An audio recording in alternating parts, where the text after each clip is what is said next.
വചനമേ നിത്യജീവന്റെ ആധാരമേ, രക്ഷയേകിടും സത്യമാർഗമേ, എന്റെ ആത്മാവിനാശ്വാസമേ.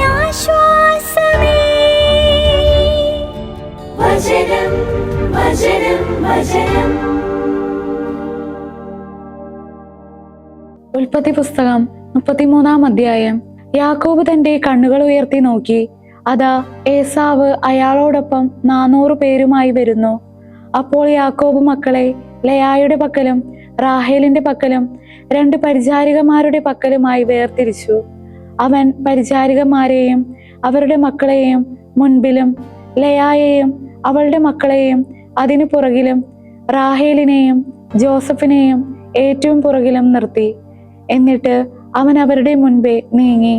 തന്റെ സഹോദരന്റെ അടുത്തെത്തുവോളം അവൻ 7 തവണ നിലം മുട്ടെ കുമ്പിട്ടു.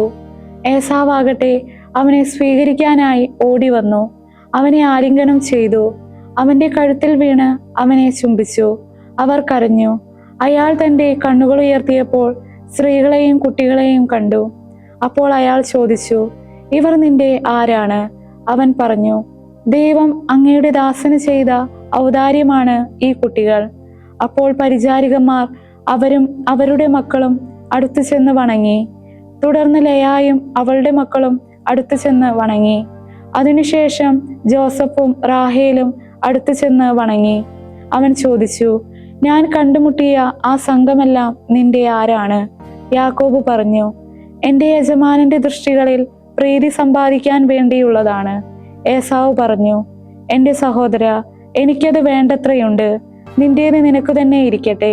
യാക്കോബ് പറഞ്ഞു, അരുതേ, അങ്ങയുടെ ദൃഷ്ടികളിൽ ഞാൻ പ്രീതി കണ്ടെത്തിയിട്ടുണ്ടെങ്കിൽ എൻ്റെ കയ്യിൽ നിന്ന് എൻ്റെ കാഴ്ചവസ്തു സ്വീകരിക്കണം. കാരണം തീർച്ചയായും ദൈവത്തിന്റെ മുഖം കണ്ടാലെന്ന പോലെയാണ് ഞാൻ അങ്ങയുടെ മുഖം കണ്ടത്. അങ്ങ് എന്നിൽ സംപ്രീതനാവുകയും ചെയ്തിരിക്കുന്നു.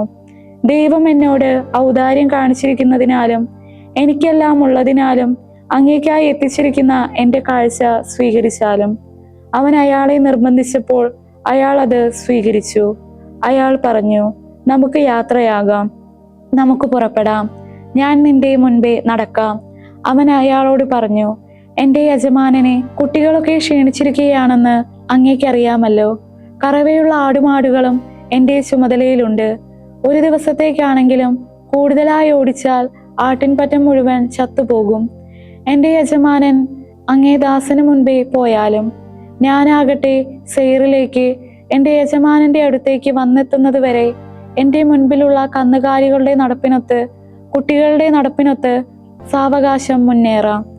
എൻ്റെ കൂടെയുള്ള ജനത്തിൽ നിന്ന് കുറെ പേരെ ഞാൻ നിന്റെ കൂടെ നിർത്താം എന്ന് ഏസാവ് പറഞ്ഞപ്പോൾ അവൻ ചോദിച്ചു, അതെന്തിനാണ്? ഞാൻ എൻ്റെ യജമാനന്റെ ദൃഷ്ടികളിൽ ദയ കണ്ടെത്തുന്നല്ലോ. ഏസാവ് അന്ന് തന്നെ തൻ്റെ വഴിക്ക് സെയറിലേക്ക് തിരികെ പോയി. യാക്കോബാകട്ടെ സുക്കോത്തിലേക്ക് നീങ്ങി. പിന്നെ തനിക്ക് ഒരു വീട് പണിതു, തൻ്റെ കാലിക്കൂട്ടത്തിന് കൂടുകളും കെട്ടി. അതുകൊണ്ടാണ് ആ സ്ഥലത്തെ സുക്കോത്ത് എന്ന് പേര് വിളിക്കുന്നത്. യാക്കോബ് പാദാൻ ആരാമിൽ നിന്ന് പുറപ്പെട്ട് കാനാൻ ദേശത്തുള്ള ഷെക്കേം പട്ടണത്തിൽ സുരക്ഷിതനായി എത്തിച്ചേർന്നു. അവിടെ നഗരത്തിന് മുൻപിലായി പാളയമടിച്ചു. തന്റെ കൂടാരമടിച്ച വയൽഭാഗം ഷെക്കേമിന്റെ പിതാവായ ഹാമോറിന്റെ മക്കളിൽ നിന്ന് 100 ഗസീതാക്കി അവൻ വാങ്ങി. അവൻ അവിടെ ഒരു ബലിപീഠം സ്ഥാപിച്ചു. അതിനെ ഏൽ എലോഹൈ ഇസ്രായേൽ എന്ന് വിളിച്ചു. ഉൽപ്പത്തി പുസ്തകം 34-ാം അധ്യായം. യാക്കോബിന് വേണ്ടി ലയ പ്രസവിച്ച മകൾ ദീന ആ നാട്ടിലെ പെൺകുട്ടികളെ കാണാനിറങ്ങി. നാടിന്റെ പ്രഭുവായ ഹാമോർ എന്ന ഹിബ്ബിന്റെ മകൻ ഷെക്കേം അവളെ കണ്ടു.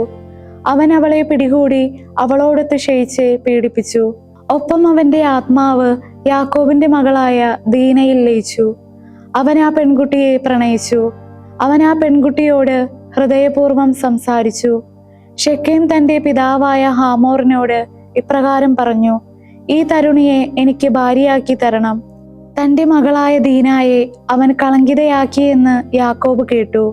അവന്റെ പുത്രന്മാർ അവന്റെ കാലിക്കൂട്ടത്തോടൊപ്പം വയലിലായിരുന്നു. അവർ വരുന്നതുവരെ യാക്കോബ് സംയമനം പാലിച്ചു. അപ്പോൾ ഷെക്കേമിന്റെ പിതാവായ ഹാമോർ യാക്കോബിനോട് സംസാരിക്കാനായി അവന്റെ അടുത്തേക്ക് തിരിച്ചു. കേട്ട മാത്രയിൽ യാക്കോബിന്റെ പുത്രന്മാരും വയലിൽ നിന്ന് വന്നെത്തി. അവർ രോഷം കൊണ്ടു യാക്കോബിന്റെ മകളുമൊത്ത് ക്ഷയിച്ചതുവഴി ഇസ്രായേലിൽ മ്ലേച്ഛകൃത്യം ചെയ്തുകൊണ്ട് അവൻ അവരെ അതീവം കുപിതരാക്കി. അപ്രകാരം ചെയ്യപ്പെടാൻ പാടില്ലായിരുന്നു. അപ്പോൾ ഹാമോർ അവരോട് ഇപ്രകാരം പറഞ്ഞു: ഷെക്കേം എൻ്റെ മകനാണ്. അവന്റെ ആത്മാവ് നിങ്ങളുടെ പുത്രയിൽ അനുരക്തമാണ്. അവളെ അവന് ഭാര്യയായി നൽകിയാലും ഞങ്ങളുമായി വിവാഹബന്ധത്തിൽ ഏർപ്പെടുവിൻ. നിങ്ങളുടെ പെൺമക്കളെ ഞങ്ങൾക്ക് തരുവിൻ. ഞങ്ങളുടെ പെൺമക്കളെ നിങ്ങൾക്കായും സ്വീകരിക്കുവിൻ. നിങ്ങൾ ഞങ്ങളോട് കൂടെ പാർക്കുവിൻ. ഈ നാട് നിങ്ങളുടെ മുൻപിലുണ്ടല്ലോ. അതിൽ വസിച്ച് അതിനെ പ്രയോജനപ്പെടുത്തി സമ്പാദ്യമുണ്ടാക്കുവിൻ. തുടർന്ന് അവളുടെ പിതാവിനോടും സഹോദരന്മാരോടുമായി ഷെക്കേം പറഞ്ഞു: നിങ്ങളുടെ ദൃഷ്ടികളിൽ ഞാൻ പ്രീതി കണ്ടെത്തട്ടെ. നിങ്ങൾ എന്നോട് പറയുന്നത് ഞാൻ തരാം. സ്ത്രീധനവും സമ്മാനവും എൻ്റെ മേൽ അധികമായി വർദ്ധിപ്പിച്ചു കൊള്ളുവിൻ. നിങ്ങൾ എന്നോട് ആവശ്യപ്പെടുന്നത് എന്തായാലും ഞാൻ തരുന്നതാണ്. പെൺകുട്ടിയെ ഭാര്യയായി എനിക്ക് നൽകിയാൽ മതി. തങ്ങളുടെ സഹോദരി ദീനായെ ഷെക്കേം കളങ്കിതയാക്കിയതുകൊണ്ട് യാക്കോബിന്റെ മക്കൾ അവനോടും അവന്റെ പിതാവായ ഹാമോറിനോടും വഞ്ചനാപൂർവം മറുപടി പറഞ്ഞു. അവർ അവനോട് പറഞ്ഞു: അഗ്രചർമ്മം ഞങ്ങൾക്ക് അപമാനമായതുകൊണ്ട് അതുള്ള ഒരാൾക്ക് ഞങ്ങളുടെ സഹോദരിയെ നൽകുക എന്ന ഇക്കാര്യം ചെയ്യുക ഞങ്ങൾക്ക് സാധ്യമല്ല. എന്നാൽ ഇങ്ങനെ മാത്രം ഞങ്ങൾ നിങ്ങളോട് സമ്മതിക്കാം: നിങ്ങൾക്കിടയിലെ ഓരോ പുരുഷനും ഞങ്ങളെ പോലെയാകണം, അതായത് പരിച്ഛേദനം ചെയ്യപ്പെടണം. അപ്പോൾ ഞങ്ങളുടെ പുത്രിമാരെ ഞങ്ങൾ നിങ്ങൾക്ക് തരാം. നിങ്ങളുടെ പുത്രിമാരെ ഞങ്ങൾക്കായി സ്വീകരിക്കുകയും ചെയ്യാം. ഞങ്ങൾ നിങ്ങളോടൊത്ത് വസിക്കുകയും നമ്മൾ ഒറ്റ ജനമായി തീരുകയും ചെയ്യും. പരിച്ഛേദനം ചെയ്യുന്നതിൽ നിങ്ങൾ ഞങ്ങളെ കേൾക്കാത്ത പക്ഷം ഞങ്ങളുടെ മകളെയും കൊണ്ട് ഞങ്ങൾ പോകും. അവരുടെ വാക്കുകൾ ഹാമോറിന്റെ ദൃഷ്ടികളിലും ഹാമോറിന്റെ മകൻ ഷെക്കേമിന്റെ ദൃഷ്ടികളിലും ആകർഷകമായിരുന്നു. അക്കാര്യം ചെയ്യാൻ ആ ചെറുപ്പക്കാരൻ അമാന്തിച്ചില്ല. കാരണം യാക്കോബിന്റെ മകളിൽ അവൻ അനുരക്തനായിരുന്നു. തന്റെ പിതൃഭവനം മുഴുവനിലും അവൻ മതിക്കപ്പെട്ടവനായിരുന്നു. ഹാമോറും സ്വപുത്രൻ ഷെക്കേമും തങ്ങളുടെ നഗര കവാടത്തിങ്കൽ ചെന്ന് തങ്ങളുടെ പട്ടണത്തിലെ ആളുകളോട് ഇപ്രകാരം പറഞ്ഞു: ഈ ആളുകൾ നമ്മോട് സൗഹാർദ്ദത്തിലാണ്. അവർ ഈ നാട്ടിൽ പാർത്ത് അത് പ്രയോജനപ്പെടുത്തട്ടെ. നോക്കൂ, നാട് അവരുടെ മുൻപിൽ ഇരുമടങ്ങ് വിസ്തൃതമാണല്ലോ.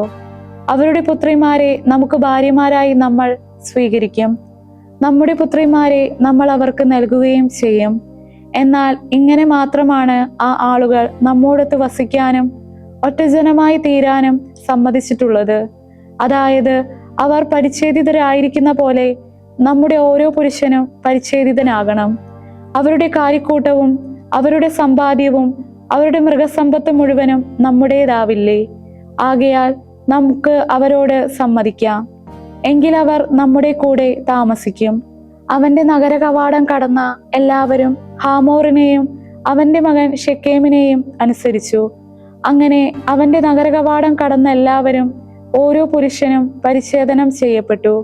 3-ാം ദിവസം അവർ വേദനിച്ചിരിക്കെ യാക്കോബിന്റെ 2 പുത്രന്മാർ, ദീനായുടെ സഹോദരന്മാർ ഷിമയോനും ലേവിയും, താന്താങ്ങളുടെ വാളെടുത്ത് അപ്രതിരോധിതരായി നഗരത്തിൽ കടന്ന് ഓരോ പുരുഷനെയും വധിച്ചു.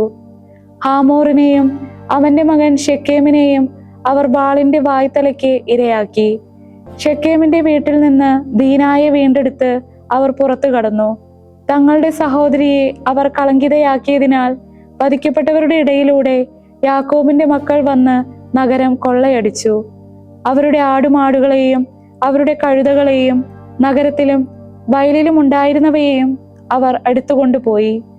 അവരുടെ സർവ്വസമ്പത്തും വീട്ടുവകകളൊക്കെയും അവർ കൊള്ളയടിക്കുകയും അവരുടെ ഓരോ കുഞ്ഞിനെയും അവരുടെ സ്ത്രീകളെയും ബന്ധനസ്ഥരാക്കുകയും ചെയ്തു.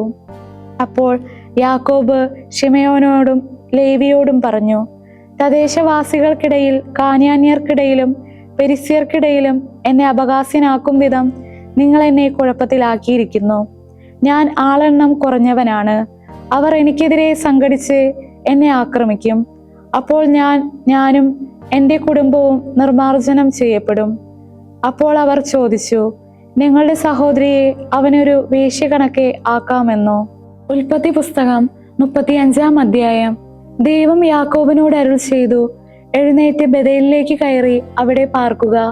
നിന്റെ സഹോദരനായ ഏസാവിന്റെ മുൻപിൽ നിന്ന് നീ പലായനം ചെയ്തപ്പോൾ നിനക്ക് പ്രത്യക്ഷപ്പെട്ട ദൈവത്തിന് അവിടെ ഒരു ബലിപീഠം ഉണ്ടാക്കുക. അതുകൊണ്ട് യാക്കോബ് തന്റെ കുടുംബത്തോടും കൂടെയുണ്ടായിരുന്ന എല്ലാവരോടുമായി പറഞ്ഞു, നിങ്ങളുടെ ഇടയിലുള്ള അന്യദേവന്മാരെ ദൂരെ കളയുവിൻ, നിങ്ങളെ തന്നെ ശുദ്ധീകരിക്കുവിൻ, നിങ്ങളുടെ വസ്ത്രങ്ങൾ മാറുവിൻ. നമുക്ക് എഴുന്നേറ്റ് ബേഥേലിലേക്ക് കയറാം. എന്റെ കഷ്ടതയുടെ ദിനത്തിൽ എനിക്കുത്തരമരുളിയ ദൈവത്തിന് ഞാൻ അവിടെ ഒരു ബലിപീഠം പണിയട്ടെ. ഞാൻ പ്രയാണം ചെയ്ത വഴിയിൽ അവിടുന്ന് എന്നോട് കൂടെയുണ്ടായിരുന്നു. തങ്ങളുടെ കൈവശമുണ്ടായിരുന്ന എല്ലാ അന്യദേവന്മാരെയും തങ്ങളുടെ കർണാഭരണങ്ങളും അവർ യാക്കോബിന് നൽകി. യാക്കോബ് അവ ശെക്കേമിനടുത്തുള്ള ഓക്കുമരത്തിന് ചുവട്ടിൽ കുഴിച്ചു മൂടി. അവർ യാത്ര തിരിച്ചു. അവർക്കു ചുറ്റുമുള്ള നഗരങ്ങളുടെ മേൽ ദൈവികമായ ഭീതി ഉണ്ടായി. അതുകൊണ്ട് യാക്കോബിന്റെ മക്കളെ അവർ പിന്തുടർന്നില്ല. അങ്ങനെ യാക്കോബ് അവനും അവനോട് കൂടെയുണ്ടായിരുന്ന ജനം മുഴുവനും കാനാൻ നാട്ടിലെ ലൂസിൽ വന്നു ചേർന്നു. അത് തന്നെയാണ് ബേഥേൽ. അവിടെ അവൻ ഒരു ബലിപീഠം പണിയുകയും ആ സ്ഥലത്തിന് ഏൽ ബേഥേൽ എന്ന് പേരിടുകയും ചെയ്തു. കാരണം സ്വന്തം സഹോദരന്റെ മുൻപിൽ നിന്ന് ഒളിച്ചോടിയപ്പോൾ ദൈവം തന്നെ അവന് വെളിപ്പെടുത്തിയത് അവിടെ വെച്ചാണ്. റബേക്കായുടെ പരിചാരികയായ തബോറ മരണമടഞ്ഞു. ബേഥേലിന്റെ താഴ്വരയിലുള്ള ഓക്കുമരത്തിന്റെ കീഴെ അവൾ സംസ്കരിക്കപ്പെട്ടു. ആലോൺ ബാക്കൂത്ത് എന്ന അതിനെ പേര് വിളിക്കുകയും ചെയ്തു. പാദാൻ ആരാമിൽ നിന്ന് യാക്കോബ് പോന്നപ്പോൾ ദൈവം അവന് വീണ്ടും പ്രത്യക്ഷപ്പെട്ട് അവനെ അനുഗ്രഹിച്ചു. ദൈവം അവനോട് അരുൾ ചെയ്തു, യാക്കോബ് എന്നാണ് നിന്റെ പേര്. ഇനിമേൽ നിന്റെ പേര് യാക്കോബ് എന്നല്ല വിളിക്കപ്പെടുന്നത്, പ്രത്യുത നിന്റെ പേര് ഇസ്രായേൽ എന്നായിരിക്കും. അവിടുന്ന് അവന്റെ പേര് ഇസ്രായേൽ എന്ന് വിളിച്ചു.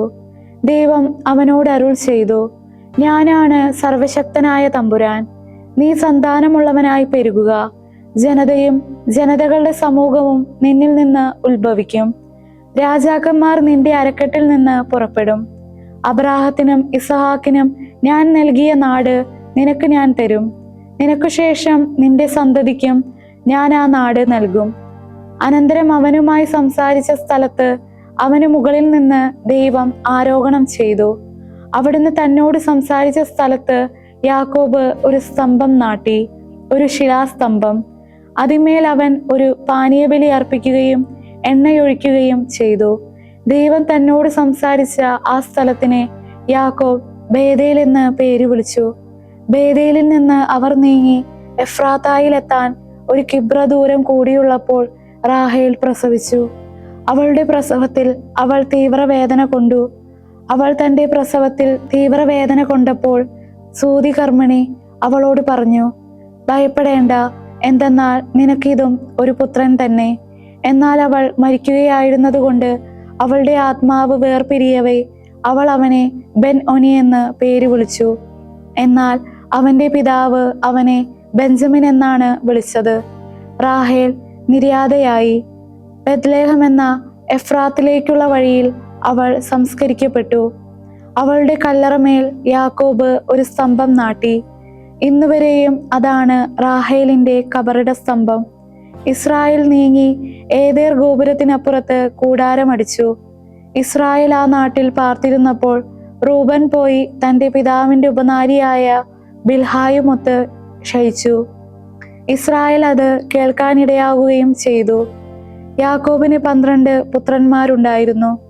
ലെയായുടെ പുത്രന്മാർ യാക്കോബിന്റെ കടിഞ്ഞൂൽ പുത്രൻ റൂബൻ, ഷിമയോൻ, ലേവി, യൂദ, ഇസാക്കർ, സെബുലൂൺ. റാഹേലിന്റെ പുത്രന്മാർ ജോസഫ്, ബെഞ്ചമിൻ. റാഹേലിന്റെ പരിചാരികയായ ബിൽഹായുടെ പുത്രന്മാർ ദാൻ, നഫ്താലി. ലെയായുടെ പരിചാരികയായ സിൽഫായുടെ പുത്രന്മാർ ഗാദ്, ആഷേർ. യാക്കോബിനെ പാദാൻ ആരാമിൽ വെച്ച് ജനിച്ച പുത്രന്മാരാണ് ഇവർ. അബ്രാഹവും ഇസഹാക്കും തത്കാലവാസം നടത്തിയിരുന്ന കിരിയാത് അർബായിലെ മാമ്രയിൽ, അതായത് ഹെബ്രോണിൽ, തന്റെ പിതാവായ ഇസഹാക്കിന്റെ അടുത്തേക്ക് യാക്കോബ് വന്നു. ഇസഹാക്കിന്റെ ആയുഷ്കാലം 180 വർഷമായിരുന്നു. ഇസഹാക്ക് വൃദ്ധനും ആയുഷ്കാലം തികഞ്ഞവനുമായി അന്ത്യശ്വാസം വലിച്ചു. അവൻ മരിച്ച് സ്വന്തം ജനങ്ങളോട് ചേർന്നു. അവന്റെ മക്കളായ ഏസാവും യാക്കോബും അവനെ സംസ്കരിച്ചു. 28-ാം സങ്കീർത്തനം. കർത്താവെ, ഞാൻ അങ്ങയെ വിളിച്ചപേക്ഷിക്കുന്നു. എൻ്റെ പാറയെ, എന്നോട് മൗനം പാലിക്കരുതേ. അല്ലെങ്കിൽ അങ്ങ് എന്നോട് മൂകത പുലർത്തുകയും ഞാൻ ആഴത്തിലേക്ക് താണിറങ്ങുന്നവരുമായി താതാത്മ്യപ്പെടുകയും ചെയ്യും. അങ്ങയോട് ഞാൻ കേണപേക്ഷിക്കുമ്പോൾ, അങ്ങയുടെ അതിവിശുദ്ധ സ്ഥലത്തേക്ക് കൈകൾ ഉയർത്തുമ്പോൾ എൻ്റെ യാചനകളുടെ സ്വരം ശ്രവിക്കണമേ. ദുഷ്ടരോടുകൂടെയും ദുഷ്കർമ്മികളോടുകൂടെയും എന്നെ വലിച്ചിഴക്കരുതേ. അവർ തങ്ങളുടെ അയൽക്കാരോടൊപ്പം സമാധാനം സംസാരിക്കുന്നവരാണെങ്കിലും അവരുടെ ഹൃദയത്തിൽ തിന്മയാണ്. അവരുടെ പ്രവൃത്തിക്കനുസൃതം, അവരുടെ കർമ്മങ്ങളുടെ തിന്മയ്ക്കനുസൃതം അവർക്ക് നൽകണമേ. അവരുടെ കരവേലയ്ക്കനുസരിച്ച് അവർക്ക് നൽകണമേ. അവരുടെ പ്രതിഫലം അവർക്ക് നൽകണമേ. കർത്താവിന്റെ പ്രവൃത്തികളിലേക്കും കരവേലയിലേക്കും അവർക്ക് ഉൾക്കാഴ്ചയുണ്ടാകാത്തതിനാൽ അവിടുന്ന് അവരെ ഇടിച്ചു നിരത്തും, പണിതുയർത്തുകയില്ല. കർത്താവ് വാഴ്ത്തപ്പെടട്ടെ. എന്തെന്നാൽ അവിടുന്ന് എൻ്റെ യാചനകളുടെ സ്വരം ശ്രവിച്ചിരിക്കുന്നു. കർത്താവിന്റെ ബലവും പരിചയമാണ്. എൻ്റെ ഹൃദയം അവിടുന്നിൽ ആശ്രയിക്കുന്നു. ഞാൻ തുണയ്ക്കപ്പെട്ടിരിക്കുന്നത് കൊണ്ട് എൻ്റെ ഹൃദയം ആഹ്ലാദിക്കുന്നു. എൻ്റെ ഗീതത്താൽ ഞാൻ അവിടുത്തേക്ക് കൃതജ്ഞതയർപ്പിക്കും. കർത്താവ് അവർക്ക് ബലമാണ്. അവിടുന്ന് തന്നെയാണ് തൻ്റെ അഭിഷിക്തന്റെ രക്ഷാസങ്കേതം. അങ്ങയുടെ ജനത്തെ രക്ഷിക്കണമേ. അങ്ങയുടെ അവകാശത്തെ അനുഗ്രഹിക്കണമേ. നിത്യതയോളം അവരെ മേയിക്കുകയും സംഭവിക്കുകയും ചെയ്യണമേ. 29-ാം സങ്കീർത്തനം. സ്വർഗീയ ഗണമേ, കർത്താവിന് നൽകുവിൻ. മഹത്വവും ബലവും കർത്താവിന് നൽകുവിൻ. തിരുനാമത്തിന്റെ മഹത്വം കർത്താവിന് നൽകുവിൻ. വിശുദ്ധ വസ്ത്രത്തോടെ കർത്താവിനെ ആരാധിക്കുവിൻ. കർത്താവിന്റെ സ്വരം ജലരാശിക്ക് മീതെയുണ്ട്. മഹത്വത്തിന്റെ തമ്പുരാൻ ഇടിമുഴക്കുന്നു. കർത്താവ് പെരുവെള്ളത്തിന് മീതെയാണ്. കർത്താവിന്റെ ശക്തിയോടെയുള്ള സ്വരം, കർത്താവിന്റെ പ്രതാപത്തോടെയുള്ള സ്വരം, ദേവദാരുക്കളെ തകർക്കുന്ന കർത്താവിന്റെ സ്വരം. കർത്താവ് ലെബനോൻ ദേവദാരുക്കളെ തകർക്കുന്നു. അവിടുന്ന് അവയെ കാളക്കുട്ടിയെ പോലെ തുള്ളിക്കുന്നു. ലെബനോനെയും സിറിയോനെയും കാട്ടുപോത്തിൻ കിടാവിനെ പോലെയും. കർത്താവിന്റെ സ്വരം തീപ്പൊരികൾ പാറിക്കുന്നു. കർത്താവിന്റെ സ്വരം മരുഭൂമിയെ വിറകൊള്ളിക്കുന്നു. കർത്താവ് കാദേശ് മരുഭൂമിയെ വിറപ്പിക്കുന്നു. കർത്താവിന്റെ സ്വരം മാൻപേടകളെ പ്രസവിപ്പിക്കുന്നു. അത് വനങ്ങളെ സസ്യരഹിതമാക്കുന്നു. അവിടുത്തെ ആലയത്തിൽ അവിടത്തേക്കുള്ളവരെല്ലാം പറയുന്നു മഹത്വം. കർത്താവ് ജലപ്രളയത്തിന്മേൽ ആരൂഢനായിരിക്കുന്നു. അവിടുന്ന് എന്നേക്കും രാജാവായി ഉപവിഷ്ടനായിരിക്കുന്നു. കർത്താവ് തന്റെ ജനത്തിന് ബലം പ്രദാനം ചെയ്യട്ടെ. കർത്താവ് തന്റെ ജനത്തെ സമാധാനം കൊണ്ട് അനുഗ്രഹിക്കട്ടെ. വിശുദ്ധ മത്തായി എഴുതിയ സുവിശേഷം 21-ാം അധ്യായം 18 മുതൽ 46 വരെയുള്ള തിരുവചനങ്ങൾ. പ്രഭാതത്തിൽ നഗരത്തിലേക്ക് പോകുമ്പോൾ അവന് വിശന്നു. വഴിയരികിൽ ഒരു അത്തിവൃക്ഷം കണ്ട് അവൻ അതിൻ്റെ അടുത്തെത്തി. എന്നാൽ അതിൽ ഇലകളല്ലാതെ ഒന്നും കണ്ടില്ല. അവൻ അതിനോട് പറഞ്ഞു, ഇനി ഒരിക്കലും നിന്നിൽ ഫലമുണ്ടാകാതിരിക്കട്ടെ. ആ നിമിഷം തന്നെ ആ അത്തിവൃക്ഷം ഉണങ്ങിപ്പോയി. ഇത് കണ്ട് ശിഷ്യന്മാർ അത്ഭുതപ്പെട്ടു. ആ അത്തിവൃക്ഷം ഈ നിമിഷം തന്നെ ഉണങ്ങിപ്പോയതെങ്ങനെ എന്ന് ചോദിച്ചു. യേശു അവരോട് പറഞ്ഞു, സത്യമായി ഞാൻ നിങ്ങളോട് പറയുന്നു, നിങ്ങൾക്ക് വിശ്വാസം ഉണ്ടായിരിക്കുകയും സംശയിക്കാതിരിക്കുകയും ചെയ്താൽ അത്തിവൃക്ഷത്തോട് ചെയ്തത് മാത്രമല്ല നിങ്ങൾക്ക് ചെയ്യാൻ കഴിയുക. ഈ മലയോട് ഇവിടെ നിന്ന് ഉയർത്തപ്പെട്ട് കടലിൽ എറിയപ്പെടുക എന്ന് പറഞ്ഞാലും സംഭവിക്കും. ആകയാൽ വിശ്വസിച്ചുകൊണ്ട് പ്രാർത്ഥനയിൽ യാചിക്കുന്നവയെല്ലാം നിങ്ങൾക്ക് ലഭിക്കും. അവൻ ദേവാലയത്തിലെത്തി പഠിപ്പിച്ചുകൊണ്ടിരിക്കുമ്പോൾ പുരോഹിത പ്രമുഖന്മാരും ജനപ്രമാണികളും അവനെ സമീപിച്ച് ചോദിച്ചു, എന്തധികാരത്താലാണ് നീ ഇവയൊക്കെ ചെയ്യുന്നത്? നിനക്ക് ഈ അധികാരം നൽകിയത് ആരാണ്? യേശു അവരോട് മറുപടിയായി പറഞ്ഞു, ഞാനും നിങ്ങളോട് ഒരു കാര്യം ചോദിക്കട്ടെ. നിങ്ങൾ എന്നോട് ഉത്തരം പറഞ്ഞാൽ എന്തധികാരത്താലാണ് ഞാൻ ഇവയൊക്കെ ചെയ്യുന്നതെന്ന് നിങ്ങളോടും പറയാം. യോഹന്നാന്റെ ജ്ഞാനസ്നാനം എവിടെ നിന്നായിരുന്നു? സ്വർഗത്തിൽ നിന്നോ മനുഷ്യരിൽ നിന്നോ? അവരാകട്ടെ പരസ്പരം ആലോചിച്ചുകൊണ്ട് പറഞ്ഞു, സ്വർഗത്തിൽ നിന്ന് എന്ന് നാം പറഞ്ഞാൽ പിന്നെ എന്തുകൊണ്ട് നിങ്ങൾ അവനെ വിശ്വസിച്ചില്ല എന്ന് അവൻ നമ്മോട് ചോദിക്കും. മനുഷ്യരിൽ നിന്ന് എന്ന് പറഞ്ഞാലോ നാം ജനക്കൂട്ടത്തെ ഭയപ്പെടുന്നു. എന്തെന്നാൽ എല്ലാവരും യോഹന്നാനെ ഒരു പ്രവാചകനായി പരിഗണിക്കുന്നു. അതിനാൽ അവർ യേശുവിനോട് മറുപടി പറഞ്ഞു, ഞങ്ങൾക്കറിഞ്ഞുകൂടാ. അപ്പോൾ അവൻ പറഞ്ഞു, എന്തധികാരത്താലാണ് ഞാൻ ഇവയെല്ലാം ചെയ്യുന്നത് എന്ന് ഞാനും നിങ്ങളോട് പറയുന്നില്ല. നിങ്ങൾക്ക് എന്ത് തോന്നുന്നു? ഒരു മനുഷ്യന് 2 പുത്രന്മാരുണ്ടായിരുന്നു. അവൻ ഒന്നാമന്റെ അടുത്ത് ചെന്ന് പറഞ്ഞു, മകനെ, പോയി ഇന്ന് മുന്തിരിത്തോട്ടത്തിൽ ജോലി ചെയ്യുക. അവൻ മറുപടി പറഞ്ഞു, എനിക്ക് മനസ്സില്ല. എന്നാൽ പിന്നീട് മനസ്സ് മാറ്റി അവൻ പോയി. അവൻ രണ്ടാമന്റെ അടുത്ത് ചെന്ന് ഇതുപോലെ തന്നെ പറഞ്ഞു. അവൻ പറഞ്ഞു, ഞാൻ പോകാം പിതാവേ. പക്ഷേ അവൻ പോയില്ല. ഈ 2 പേരിൽ ആരാണ് പിതാവിന്റെ ഇഷ്ടം നിറവേറ്റിയത്? അവർ പറഞ്ഞു, ഒന്നാമൻ. യേശു പറഞ്ഞു, സത്യമായി ഞാൻ നിങ്ങളോട് പറയുന്നു, ചുങ്കക്കാരും വേശ്യകളുമായിരിക്കും നിങ്ങൾക്ക് മുമ്പേ സ്വർഗരാജ്യത്തിൽ പ്രവേശിക്കുന്നത്. എന്തെന്നാൽ യോഹന്നാൻ നീതിമാർഗത്തിലൂടെ നിങ്ങളെ സമീപിച്ചു, നിങ്ങൾ അവനെ വിശ്വസിച്ചില്ല. എന്നാൽ ചുങ്കക്കാരും വേശ്യകളും അവനെ വിശ്വസിച്ചു. നിങ്ങൾ അത് കണ്ടിട്ടും അവനെ വിശ്വസിക്കത്തക്ക വിധം പിന്നീടും മനസ്സ് മാറ്റിയില്ല. മറ്റൊരു ഉപമ കേട്ടുകൊള്ളുക. വീട്ടുടമസ്ഥനായ ഒരു മനുഷ്യൻ മുന്തിരിത്തോട്ടം നട്ടുപിടിപ്പിച്ചു. അതിനു ചുറ്റും വേലി കെട്ടി അതിൽ മുന്തിരിച്ചക്ക സ്ഥാപിക്കുകയും ഗോപുരം നിർമ്മിക്കുകയും ചെയ്തു. അനന്തരം അത് കൃഷിക്കാരെ ഏൽപ്പിച്ചിട്ട് അവൻ യാത്ര പോയി. വിളവെടുപ്പ് കാലം വന്നപ്പോൾ അവൻ ഫലങ്ങൾ ശേഖരിക്കാൻ ഭൃത്യന്മാരെ കൃഷിക്കാരുടെ അടുത്തേക്ക് അയച്ചു. എന്നാൽ കൃഷിക്കാർ ഭൃത്യന്മാരിൽ ഒരുവനെ പിടിച്ച് അടിക്കുകയും മറ്റൊരുവനെ കൊല്ലുകയും വേറൊരുവനെ കല്ലെറിയുകയും ചെയ്തു. വീണ്ടും അവൻ ആദ്യത്തേതിൽ കൂടുതൽ ഭൃത്യന്മാരെ അയച്ച് അവരോടും കൃഷിക്കാർ അപ്രകാരം തന്നെ പ്രവർത്തിച്ചു. ഏറ്റവും ഒടുവിൽ എൻ്റെ പുത്രനെ അവർ ബഹുമാനിക്കുമെന്ന് പറഞ്ഞ് അവൻ സ്വപുത്രനെ അവരുടെ അടുത്തേക്ക് അയച്ചു. പുത്രനെ കണ്ടപ്പോൾ കൃഷിക്കാർ പരസ്പരം പറഞ്ഞു, ഇവനാണ് അവകാശി, വരുവിൻ, നമുക്കിവനെ കൊന്ന് അവകാശം കരസ്ഥമാക്കാം. അവർ അവനെ പിടിച്ച് മുന്തിരിത്തോട്ടത്തിന് വെളിയിലേക്ക് എറിഞ്ഞ് കൊന്നുകളഞ്ഞു. ആകയാൽ മുന്തിരിത്തോട്ടത്തിന്റെ ഉടമസ്ഥൻ വരുമ്പോൾ അവൻ ആ കൃഷിക്കാരോട് എന്തു ചെയ്യും? അവർ പറഞ്ഞു, അവൻ ആ ദുഷ്ടരെ നിഷ്ഠൂരമായി നശിപ്പിക്കുകയും യഥാകാലം ഫലങ്ങൾ കൊടുക്കുന്ന മറ്റു കൃഷിക്കാരെ അത് ഏൽപ്പിക്കുകയും ചെയ്യും. യേശു അവരോട് പറഞ്ഞു, പണിക്കാർ ഉപേക്ഷിച്ചു കളഞ്ഞ കല്ലു തന്നെ മൂലക്കല്ലായി തീർന്നു.